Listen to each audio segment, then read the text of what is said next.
En esta unidad vamos a conocer las teorías de la comunicación para saber cómo han ido evolucionando desde principios del siglo pasado y ver cuáles son sus características más importantes.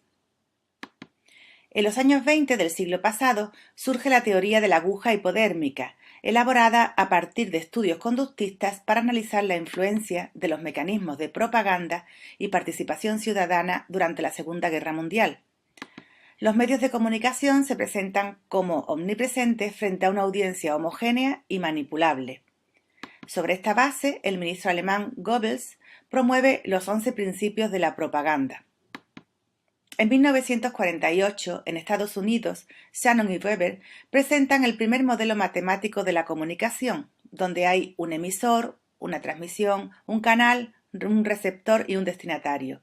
Se trata de un modelo lineal de transmisión universal que describe la comunicación entre seres humanos, máquinas o sistemas informáticos. Se presenta en 3 niveles.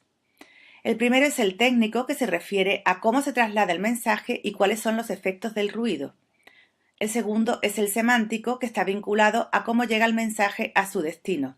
Y por último, el pragmático, que es donde se analizan los efectos de la comunicación y la influencia que tiene y la efectividad del mensaje. En 1949, Harold Laswell, continuador de la teoría de la aguja hipodérmica, desarrolla la fórmula conocida como el paradigma de Laswell. Está basado en las siguientes preguntas: ¿quién comunica? ¿Qué comunica? ¿Qué quiere decir el mensaje? ¿Por qué canal se comunica? ¿A quién va dirigido el mensaje? ¿Y con qué efectos? Sus estudios se centran en la influencia de los medios en el proceso de construcción de la opinión pública en las sociedades industriales y postindustriales. Por su parte, Norman Weber rompe el modelo anterior proponiendo un esquema circular donde el retorno es la única forma para que el modelo se pueda adaptar a la comunicación humana. Estas teorías muestran a las personas como elementos activos en el proceso comunicativo. Desde concepciones matemáticas, aquí es donde se llega a construir el concepto de retroalimentación o de feedback. En la década de los 50, cobra auge la teoría crítica de la Escuela de Frankfurt, y frente a los estudios empiristas y funcionalistas encontramos a personajes como Walter Benjamin, Theodor Adorno y Max Horkheim, de corriente marxista, que estudian la comunicación de masas y se preguntan cómo es esta comunicación, quién la controla y en beneficio de qué y de quiénes se ejerce, donde se pone de manifiesto las formas que adopta la comunicación en el sistema capitalista. En 1960, en el Reino Unido, la Escuela de Birmingham aspira a comprender y explicar la articulación que existe entre la clase social y la práctica cultural. Estudia la manera conflictiva en que los medios intentan reproducir un status quo, así como las manifestaciones culturales que son la clave para comprender las reacciones de los procesos comunicativos.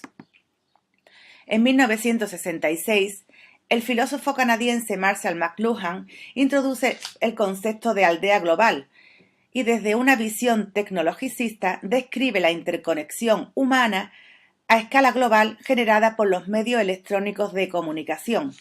Todo medio se considera como una extensión de nuestro cuerpo, nosotros formamos nuestras herramientas y luego ellas nos van a formar a nosotros. Su planteamiento se consagra con la frase «el medio es el mensaje».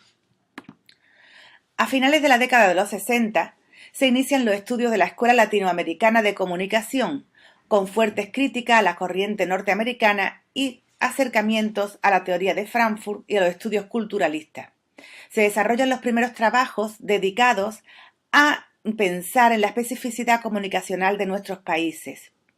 Se denuncian las grandes concentraciones mediáticas y los desfases que existen entre esos medios tecnológicos que se importan y las condiciones de recepción que tienen en los países locales. En la década de los 70 se desarrollan los primeros estudios de comunicación alternativa. Al análisis de los intereses del emisor y también de los dueños de los medios se suman los trabajos encaminados a pensar y generar medios contrahegemónicos. El objetivo aquí consiste en quitarle a los medios masivos esa capacidad que tienen de construir el sentido social de la información.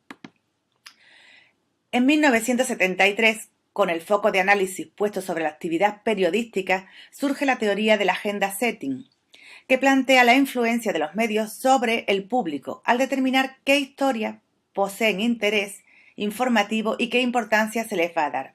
Porque los medios puede que no acierten a decirnos cómo y qué tenemos que pensar sobre un determinado tema. Sin embargo, sí que nos van a decir qué pensar al excluir determinadas noticias de su guión de agenda diarios. En 1990, en Alemania, surgen los estudios de la recepción, que ejercen una gran influencia en la Europa occidental porque centran el estudio de las audiencias. El receptor no es ya el único sujeto que responde linealmente al estímulo de los medios, sino que interpreta los significados a partir de su propio bagaje cultural. El objetivo aquí es saber por qué algunos aceptan ciertas interpretaciones de un texto, mientras que otros las rechazan de plano. Y ya en la actualidad, el amplio poder de decisión que se le adjudica al receptor durante la década de los 90 se pone en tela de juicio. Comienzan a criticarse la idea de que el receptor sea un consumidor de información que puede hacer con ella lo que quiere sin atender a sus propios condicionamientos ni a los de sus emisores.